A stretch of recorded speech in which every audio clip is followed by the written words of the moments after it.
اللہ ہر چیز پر قادر ہے، وہ جسے چاہے عذاب دے اور جس پر چاہے رحم کرے، اور اسی کی طرف تم لوٹائے جاؤ گے۔ اور تم اس کو نہ زمین میں عاجز کر سکتے ہو نہ آسمان میں، اور نہ اللہ کے سوا تمہارا کوئی دوست ہے اور نہ مددگار۔ اور جن لوگوں نے اللہ کی آیتوں سے اور اس کے سامنے حاضر ہونے سے انکار کیا، وہ میری رحمت سے نا امید ہو گئے ہیں، اور ان کو درد دینے والا عذاب ہوگا۔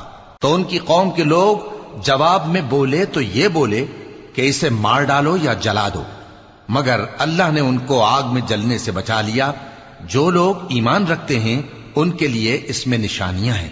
اور ابراہیم نے کہا کہ تم جو اللہ کو چھوڑ کر بتوں کو لے بیٹھے ہو تو دنیا کی زندگی میں باہم دوستی کے لیے، مگر پھر قیامت کے دن ایک دوسرے کی دوستی سے انکار کر دو گے اور ایک دوسرے پر لعنت بھیجو گے، اور تمہارا ٹھکانہ دوزخ ہوگا اور کوئی تمہارا مددگار نہ ہوگا۔ پس ان پر ایک